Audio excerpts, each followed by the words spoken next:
is Salvia, and today I would like to share my stories about my experience in doing voluntary. Last July, I went to South Korea to do my voluntary. My volunteer was all about playing and teaching Korean kids on their summer holiday.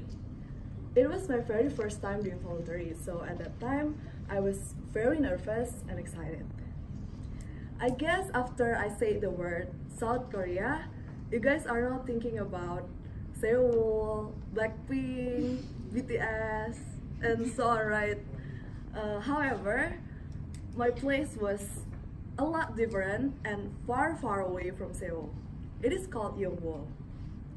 It is a very quiet and comfortable place to live. It is also surrounded by mountains and fields. Here's a picture of Yongwon. When I first came to that place, my confidence level suddenly dropped because I met a bunch of new people from a lot of different countries with a lot of different cultures. They all talked about things I didn't even catch up.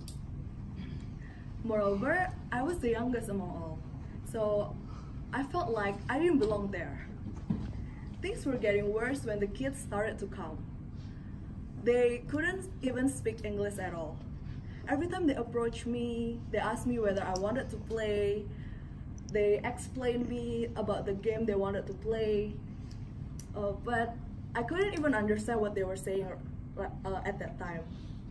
I couldn't even answer them.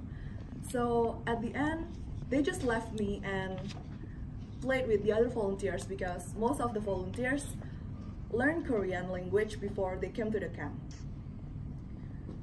Yeah. And then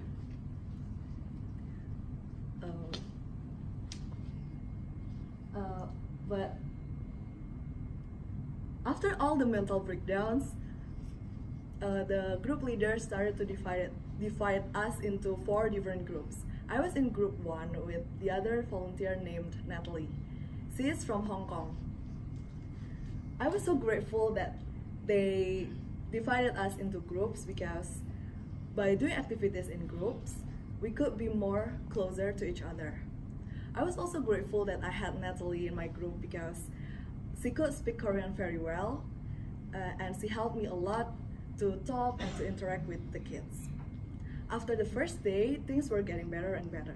I could be even more closer to the kids and also the volunteers. Here are some activities we did there. We painted posters, we drew in a cup, we drew tattoos, we made bingsu, we played bingo, we drew in a circle paper, we learned Bahasa Indonesia also there.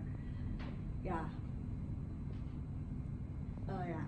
And among all the kids, I was close to 4 junior high school girls who always approach and talk to me during lunch and break time.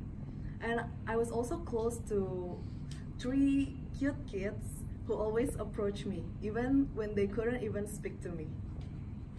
Here is some photos of the kids. Yeah, as you can see here. Those are the 4 junior high school